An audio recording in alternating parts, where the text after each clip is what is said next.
So, welcome back na sa tuhang page mga boss. So, mayong gabi kaninyong tanan no. So, ako si VA Deliverine sa pa na kailan ako rin no. So, welcome na sa dire sa Osaka sa another day na sa tuhang daily vlog for 365 days. So, for today's video, time check sa ta. It's 7 to or alas 7:02 na sa kagabion mga boss. O ginaot unta nga nara mo sa maayong kahimtang karon o hinaot unta ang nakakaon mo. So, tara.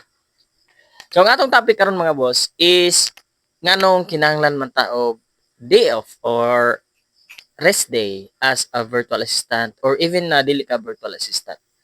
So, para sa kuha, importante kay ang day off sa every job or sa tanang trabaho kung bisan nasa ka di kung virtual assistant man ka or at the same time naka sa mga private companies or naka sa mga local companies lang. Kinahanglan gyud ang day off kay para makakuan ang imuhang lawas. So, ana mo gani siya mga boss. Kung ang trabahante man go dili taga day off sa kumpanya, ang tendency ana mga boss is ang trabahante is magsige na siya og absent. Kung magsigig absent ang trabahante tungod kay walay day off, ang productivity sa usa ka company makuan gyud na siya, maapektuhan gyud na siya. At the same time, ang mindset sa imuhang trabahante kung dili nimo sila taga day off is of course mayon gyud na sila nga mo absent lang ko kay total wa may day off, di ba? So ana na siya. So ngano importante jud kay siya ang day off. Dili lang kay mandatory na sa government, at the same time katungod sad na sa usa ka trabahante nga makakuha siya og day off maskin kaysa lang sa isa ka semana.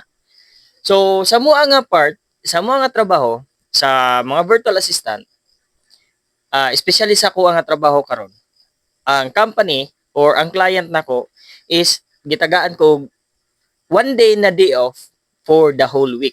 So basically, magtrabaho ko 6 days a week and 8 hours a day. So wala na siya ay kuan, wala ko time stamp. So kanang time stamp magud mga boss ang tawag na mo na siya is like kung mura na siya o kung naka sa company mura na siya biometric nimo.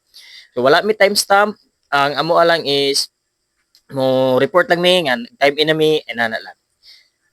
So ang ako ding kuan karon is like social media manager ko, ako mo i-handle sa social media account sa akong client para makakuan kog engagement at the same time makakuha ko og mga customers. So gitagaan ko nila day off one day and 6 days ko magtrabaho sa semana. So kano importante magina siya. Importante kina siya labi na sa ako sa ako ang oras manggod sa akong duty is 6 p.m. sa Pilipinas, tama na siya og alas 2 sa kadlawon. So kung dili ka taga day off or wa kay day off, magtrabaho ka within 7 days, ana nga mga oras grabe ka kapoy kina sa mga boss. So same lang pod sa una sa nagtrabaho ko sa call center. Ang amo ang trabaho sa dito is 5 days a week and 8 hours a day. As usual, graveyard shift. So ginatawag naman siya graveyard shift kay mag-start me usually manggod dito is 8 ang opener, 8 tama na sa buntag. So tulo ka klase ang kon sa call center. Opener, mid shift o closer. So ana na siya. So sa ko ang experience as a call center agent for almost 6 years, nakaingon jud ko nga for the whole 6 years graveyard shift gyud ako ang schedule. Nag-opener ko, nag-mid shift ko og nag-concert ko.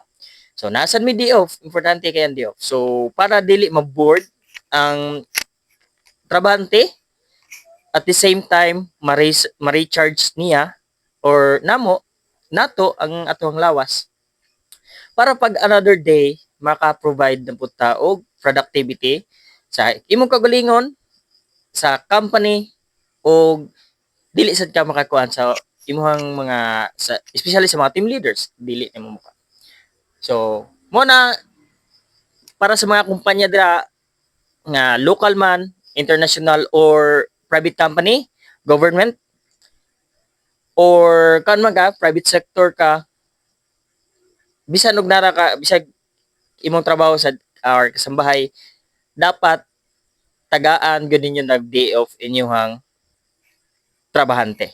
Kay dili lang na siya mandatory sa government, importante sad na siya isip trabahante para maka-recharge yang lawas.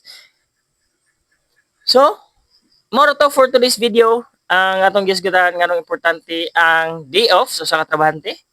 So, sa mga niabot ani nga part sa video ay mo kalimot i-like ninyo ang video, i-share ninyo ang video o comment down below kung taga-asa mo para mabala na to og asa niabot atong video. So, more to, daghang salamat og mayang gabi kaniyong tanan. Peace out.